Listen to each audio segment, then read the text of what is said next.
Lieutenant Alexandra Vance, known to most as Lex, adjusted her gloves with methodical precision as the ramp lights shifted from red to amber. The interior of the C-130 Hercules vibrated faintly beneath her boots, a low-frequency hum that settled deep into bone. She stood near the edge of the open bay, helmet latched, eyes shielded behind flat, polarized lenses that reflected only the muted interior lights.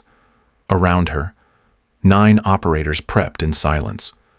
Each one double-checked gear without prompting, no banter, no wasted motion. Everything had been rehearsed countless times. Outside the aircraft, the sky was a featureless dome of black. The savanna below waited in its pre-dawn stillness, a terrain of bone-dry washes, low ridgelines, and thorned brush stretching toward an unmarked horizon. Their target lay 80 kilometers inland, nestled near a defunct mine that had, over time, become a node for illegal arms movement. Their mission was to infiltrate, disable, and extract all without alerting the network or drawing local military entanglements. This was supposed to be silent and surgical, no noise, no trace. Lex exhaled through her nose and touched the small breast pocket where the paper map was folded tight. The edges had curled from use, and one corner was already torn. She had marked the ingress route by hand back at staging, even though the briefing materials discouraged manual backups. She didn't care. The GPS feed had glitched twice before boarding. It was only for a second, but the timecode had lagged on both occasions. Lex had seen it flicker just long enough for the overlay to jump backward, then forward again. When she asked about it, the comms tech waved it off, saying the delay was normal in low-bandwidth airspace. That explanation didn't sit well.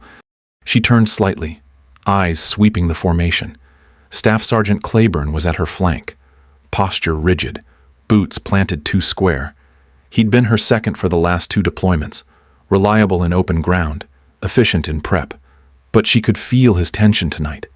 He'd questioned the route earlier, during the gear check at forward base, suggesting an alternate approach from the South Ridge. Lex had denied it. The northern path gave better elevation control. Besides, that route had already been flagged clean on the drone run 2 days ago. Claiborne had nodded, but slowly, not in agreement, just acknowledgement. A faint green light pulsed twice near the bulkhead. 5 minutes to drop. Lex checked her altimeter, tapped her wrist twice to signal the others. Motion rippled through the line. Packs were lifted. Carabiners clicked. The sound of fabric and metal was sharp but brief, like punctuation in a long, silent sentence. The suppressed radio clipped to her shoulder strap blinked once in standby. She ignored it. Radio silence wasn't a guideline, it was an order. No voice would cut through this mission, not unless something went catastrophically wrong. She moved forward, heels brushing the grip lines along the floor. Wind surged inward from the ramp, dragging warmth out of the cabin and replacing it with something dry and mineral-heavy. Her eyes scanned the terrain below, too dark to read, but not empty. She knew the shape of this landscape. She had spent hours memorizing the elevation folds, the curves of dry stream beds, and the density shift between hardpan and cracked salt earth. What she couldn't see, she carried. She reached into her vest and pulled the map halfway out. The tear ran through the lower right quadrant near their entry vector. It wasn't a big tear, a thumb-width gap, caught on something during prep. Still, it bothered her. A broken margin in an otherwise clean plan. She folded it again, tighter this time, and slid it back into the pocket beneath her armor plate. Claiborne stepped beside her. His voice didn't rise above the hum. No shift on LZ confirmation. Lex shook her head once. Still green. Confirmed 6 minutes ago. Claiborne hesitated, then said, "Copy." But the delay before that word was longer than it needed to be. Lex didn't turn to look at him. She focused on the wind, on the blink rate of the jump signal light, on the fact that her left boot felt too loose in the heel, though it had passed her pre-flight check. Tiny things, not enough to act on, but enough to notice. 100.0 seconds later, the signal flashed green. Lex turned to her team and gave the physical go. Each man stepped forward in sequence, no call-outs, no hesitation. Claiborne followed third. Lex went last. The air caught her immediately, a vacuum that snapped around her limbs and pressed silence into her ears. Below, the savannah rolled forward in darkness. Lex's altimeter ticked down.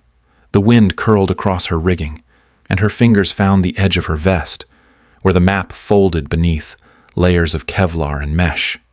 She kept her eyes open, not because she expected to see danger, but because something told her it had already seen them. The explosion came before anyone spoke. The blast wave rolled in from the east, a sudden, concussive shudder that tore through the ravine's narrow gut. Lex hit the ground on instinct, her shoulder slamming into grit and shale. The second detonation followed 3 seconds later, not a second before or after. It was placed. Timed. They had walked into a clockwork ambush. She rolled to cover behind a rock shelf and scanned the ridgeline. There was no warning, no glimpse of shadow, just the precise, gut-deep knowledge that someone knew exactly when they would arrive and where they would stop. Her earpiece remained dead radio silence still in effect. But the silence wasn't protecting them anymore. It was isolating them.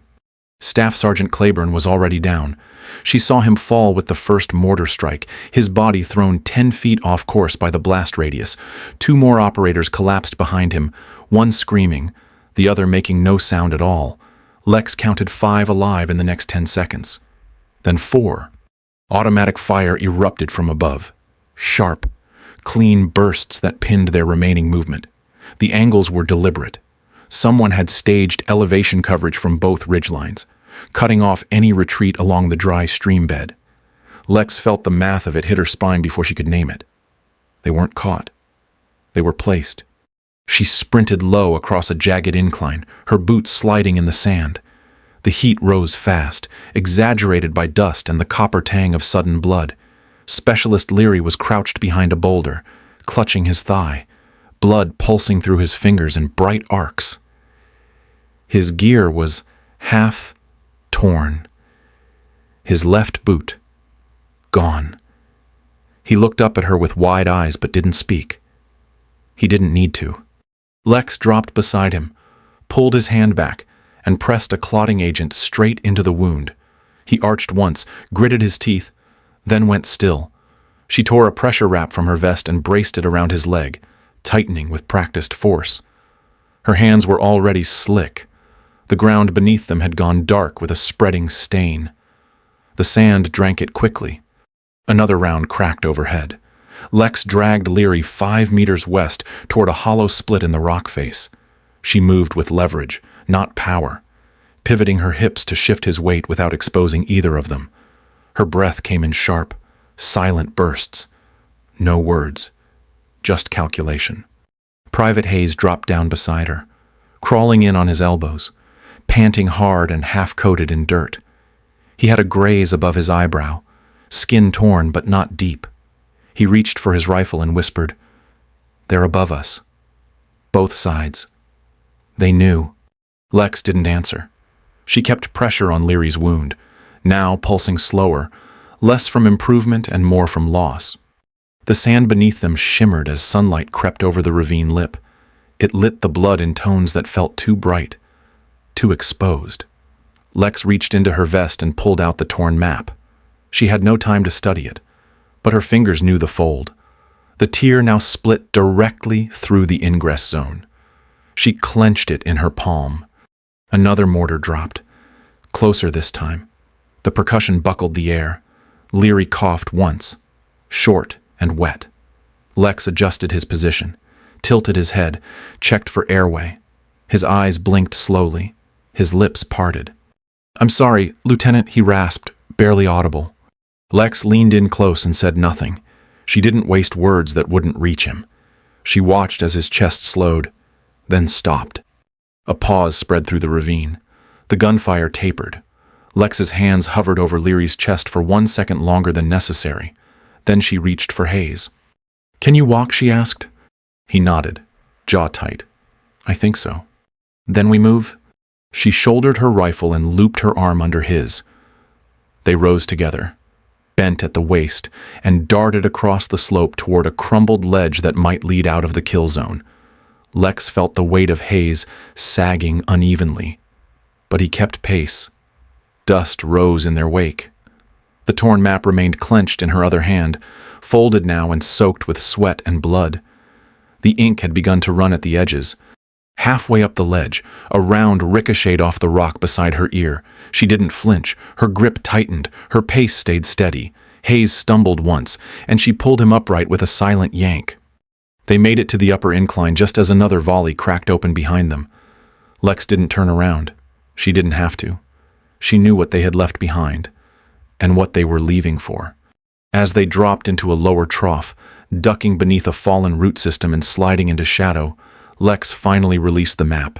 She unfolded it once and pressed it flat against her thigh. The torn quadrant now smeared dark red. The ingress path was unreadable. Her breath was shallow, controlled. It was not a bad guess. It was not a missed check. It was a setup. She stared at the blood drying on the fibers of the paper. This was not a failure of planning. Someone had placed them there to die. The heat rose in waves off the basin floor, shimmering against the rocks in slow, cruel pulses. Lex moved at a crouch, her back low, boots sinking half an inch into dust that hadn't seen rain in months. Her vest bore the imprint of Hayes's weight where his arm looped around her neck.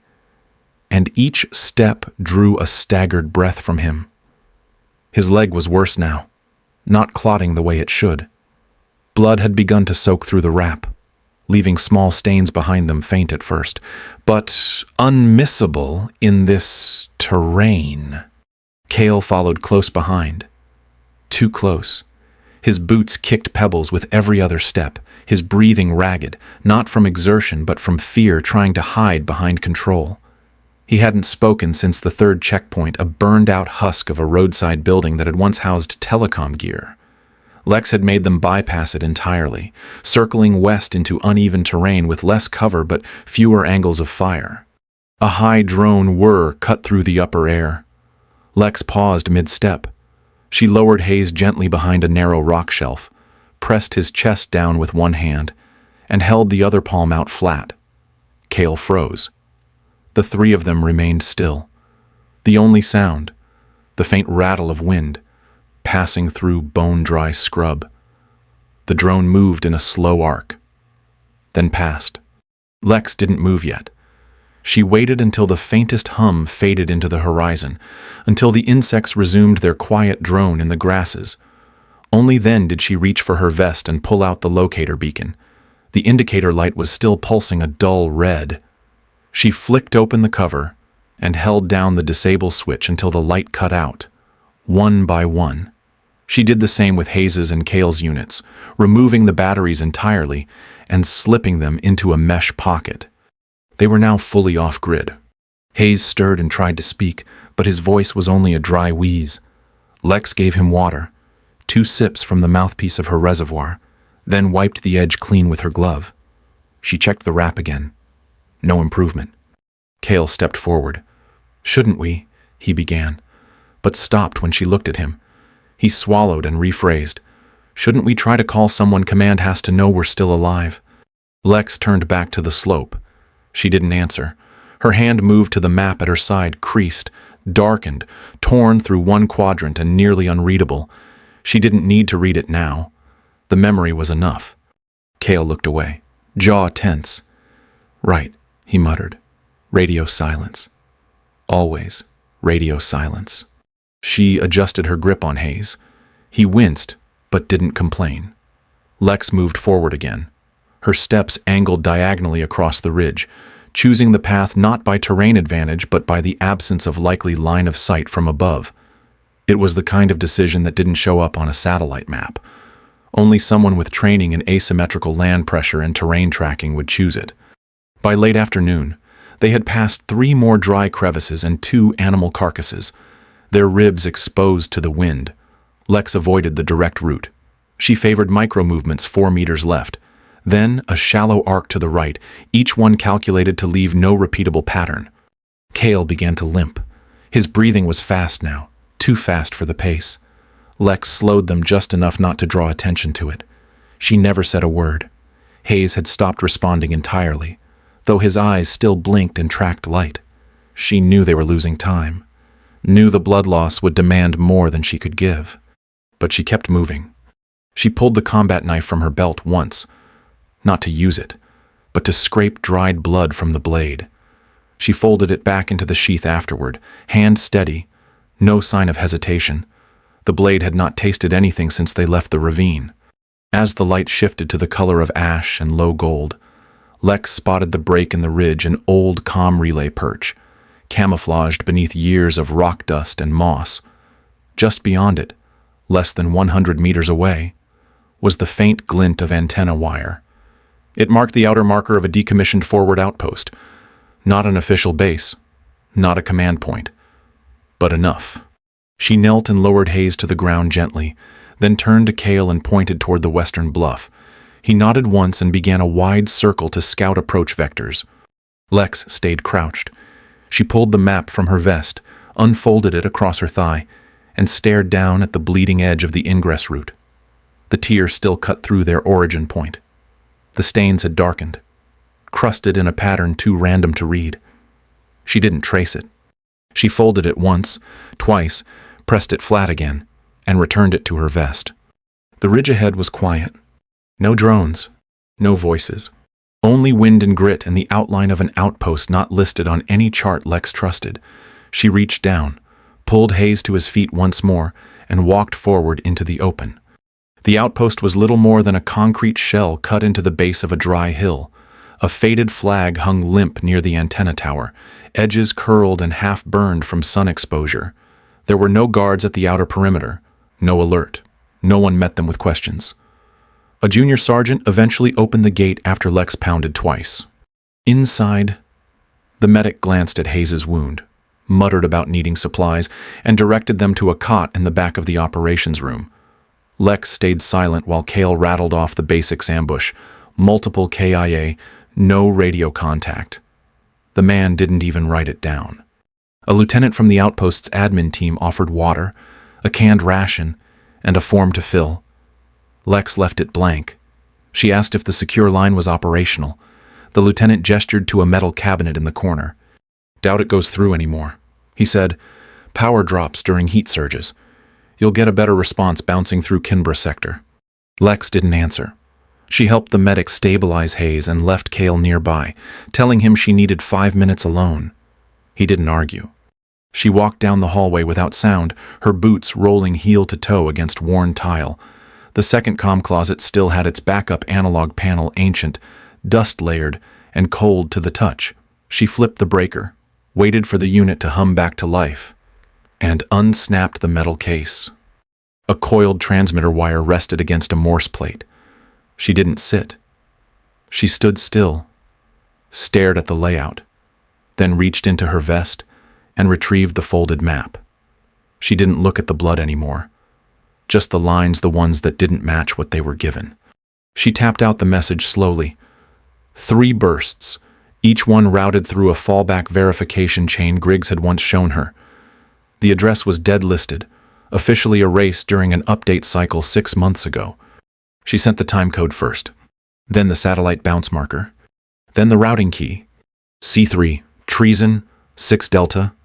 She included no names, no explanation, just data points, enough for someone to see the shape if they knew how to look. When it was done, she powered the panel down and pulled out her lighter. It was old, scratched from years of field use, the casing dull from heat wear. She'd already engraved one mark inside the lid with a knife edge. She now added another. Same code, same rhythm, same signal. C3, treason, 6 Delta. She clicked it shut and returned it to her belt pouch. The hallway light flickered once. Fluorescence buzzed above her head. She didn't leave quickly. She waited 5 seconds more, just enough to make sure the transmission wouldn't echo or trigger a delayed system call. Then she folded the torn map into a smaller square, tighter than before, and slid it beneath her armor plate. She stepped out of the room unnoticed. No one asked where she'd gone. No one was watching. Outside, the sun was low against the horizon, spreading its last heat across the dirt courtyard. Hayes lay unconscious inside. Cale was talking to the supply clerk about a boots replacement, his voice low and unsure. Lex kept walking, the lighter warm in her pocket, the last signal now written where no one could erase it, not a cry for help. A warning, buried in the dark. Lex sat in the corner of a dim secondary server room, far from the main command center, where the fluorescent lights buzzed faintly and the walls smelled of warm plastic and aging wiring. The console in front of her was older than the rest. A legacy access terminal, buried in a maintenance wing most personnel had stopped using after the upgrade last year. That was precisely why she had chosen it. She inserted the clearance token. Griggs's name flickered on the screen. The access still worked, either a forgotten revocation or intentional oversight. She didn't know which, and didn't care. No one had debriefed her after the outpost return. No medal, no formal acknowledgement. She had returned to base alone, assigned temporary quarters and given one briefing slot that was canceled without notice. Cale had been reassigned to a training rotation. Hayes was medevaxed to Germany. Their names made the internal personnel log. Hers didn't. Not as team lead, not as survivor. The torn map was taped beneath her keyboard now, flat, faded, unreadable. She didn't touch it. She didn't need to. Every line lived in her mind. She began the audit by pulling timecode packets from the mission planning system, stored in secured back-end logs. There were thousands of time-stamped entries, each tracking location data syncs, SATCOM requests, and routing authorizations. She ignored 99% of it. She only needed the anomaly. And she found it. A routing echo, exactly 6 minutes before the final plan upload, tagged to a secondary contractor gateway that had since been purged from active logs. The packet had no body, just header metadata and a checksum. But the path was there, from HQ node, through the contracting hub, and then an outbound relay that led to a bounce server flagged to Mason R, Kilroy's command key. She paused, not from emotion, from confirmation. A second search pulled back contractor logs cross-referenced against known forward assets. The ID string matched a shell company that had been dissolved 3 weeks after her team deployed. The same company received campaign donations from 3 defense lobby groups tied to arms manufacturing abroad. She didn't read the memos. She exported the logs. One by one, she scrubbed and resaved the packets, cleaning headers and hashing the file names. She didn't explain them. She didn't write a summary. She opened the dead mailbox chain and address string Griggs had mentioned once during a coffee break 2 years back. He called it his fallback if everything ever went sideways. No passwords. No security question resets. Just a plain-text inbox attached to a dormant credentials node buried under archived training footage. She attached the logs in 5 discrete packets. Each one had a new subject line. Each one embedded the same message. C3, treason, 6 Delta. No signature, no IP trail. Just the data. She logged out and powered the console down. The fan whirred for a moment longer before falling silent. She reached into her pocket and pulled out the lighter. It was warm from use. The edges dulled from sand and field wear. She took out her knife and engraved the new line beneath the last one. The marks weren't deep, just enough to remain under heat and sweat. She clicked the lighter once, flame, then closed it. A sound at the door didn't make her flinch. It was just an HVAC shutter closing on the upper vent. She stood, picked up her pack, and walked out of the room without looking back. No one stopped her. No one ever asked why she was there. The base mess was half empty, filled with the clatter of trays and muted conversations that never rose above routine. Lex sat at the end of a narrow table near the wall, her back to the kitchen doors, eyes fixed on the screen mounted above the serving counter. The news ticker ran in silence. A photo flashed on screen, a headshot taken years earlier, the face carefully composed and expressionless. General Mason R. Kilroy, retired effective immediately. No ceremony, no remarks, misconduct cited, no charges filed. Lex didn't blink. She watched the screen cycle to weather updates and then to a pre-recorded drone footage reel. Her coffee sat untouched. The spoon still rested on the tray. Around her, soldiers moved through the line. Someone cursed softly over a missing breakfast voucher. Another laughed too loudly. No one looked in her direction. The news meant nothing to them. A courier dropped a small envelope on her tray. No greeting, no glance. He just placed it and kept walking. Lex picked it up with 2 fingers. The paper was brown, unsealed. Inside, folded with precision, was a corner of the old mission map creased into a tight triangle, edges frayed, fibers almost brittle. She unfolded it once. Across the center, in small block letters, someone had written one word in pencil. Saw. The handwriting was Hayes's. She recognized the pressure of the strokes, the way the W hooked slightly to the left. She folded the paper again, smaller this time, until it formed a compact square in her palm. Then she stood. The walk to the equipment shack took less than 5 minutes. Inside, the field stove sat cold. She checked the vent. Clear. She opened the lid, lit the flame, and dropped the paper square onto the grill. It curled immediately, blackening at the edges, the ink bleeding for half a second before it burned away.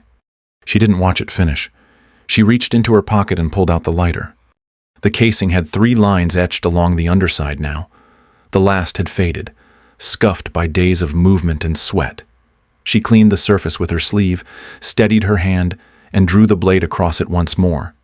This time, it was not a code. It was a statement. Still here? She closed the blade, slid it back into the pouch, and held the lighter over the last of the flames. The metal absorbed the heat slowly. She didn't flinch. The warmth grounded her. Outside, the wind picked up, sharp against the back of her neck. The stove ticked as it cooled. She stepped out of the shack and stood for a moment just past the doorframe. The sky had turned to pale gray. Somewhere far off, helicopters were spooling up for a training rotation. The noise came low and steady through the wind. Lex adjusted her collar, secured the top of her vest, and began walking. The concrete path stretched toward the east gate. She passed a junior officer on a supply run, who nodded without recognition. A private looked up from a clipboard and then away. No one stopped her. No one asked questions. She didn't look back at the shack. The note was gone. The message had been sent. The system would move on, with or without understanding what had happened. That was fine. She hadn't done this to be understood. Each step echoed lightly on the walk, the rhythm calm, unhurried. She walked until the sound of the stove faded behind her, and the only thing left was the wind at her back and the feel of the lighter pressing faintly against her leg. Still warm, still present, still here. The morning was pale, washed in the soft silver light that hung before full sunrise. Lex stood at the edge of the training field, her shadow barely touching the concrete. She wore a plain, standard-issue uniform. No insignia, no rank. Just a name tag stitched flat on the chest. Vance, and a line of dust along the collar from the dry wind that had begun to stir early. Ahead of her, a new unit gathered near a parked transport helicopter. The engine hadn't started yet, but the blades were already casting long lines across the tarmac. The soldiers moved with purpose, their packs squared, boots lined tight. A sergeant barked through a checklist, pointing toward supply pallets and gear crates. It was all routine, all repetition. Lex watched without comment. She wasn't part of this brief. She wasn't on the manifest. Her reassignment had already processed quietly, without handshake or acknowledgement. She was now attached to logistics intelligence, tucked into a support role that no one would notice. It was what she asked for. A gust of wind pushed dust along the field edge. She blinked, slow and steady, and kept her posture still. Not rigid, just precise. Near the perimeter fence, a young woman knelt beside her pack, struggling to fold a terrain map back into the standard triangle. The corners didn't line up. One edge curled in the wrong direction, and the crease was off-center. She flattened it again, tried to start over, then paused. Lex stepped forward, slow and quiet. She crouched beside the soldier and took the map without a word. Her fingers folded it cleanly, each motion practiced. Silent. She handed it back. The younger woman nodded, not quite sure if she should say anything. Lex looked her in the eye and said, "Don't trust timing. Trust margin." The words landed gently, not a correction, a warning. The woman gave a short nod, tucked the map into her vest, and turned back to her gear. Lex rose again, brushing grit from her knee. She took 2 steps back toward the shade line cast by a comms shed. The air had started to vibrate now, the low thrum of rotors beginning to spool. It was still early enough for breath to linger in the air, though just barely. The sound grew heavier, a slow build of movement, not yet flight. She didn't wait for the lift. She turned away, adjusting the strap on her shoulder bag. Her boots touched the path that curved toward the logistics corridor. No one called out. No one followed.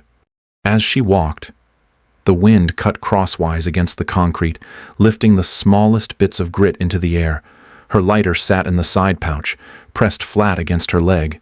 The last engraving had faded into the metal's grain still here, but she didn't touch it. Not anymore. There were no plaques in her path, no salutes, no closure. Just the quiet momentum of someone who understood that stories didn't end. They receded. At the far end of the corridor, she paused once beneath the overhang of the supply canopy. She looked back not to check, but to confirm. The helicopter was rising now. Dust bloomed underneath it in a spiral. The figures of the new unit shrank into silhouettes as the light rose behind them. The sound pushed forward and then leveled, constant and full. Lex didn't blink. She turned and walked inside. There would be another mission, different paperwork, a quiet space between dots where patterns emerged. She would find it, not to expose, not to erase, just to keep someone else from folding the same map the wrong way,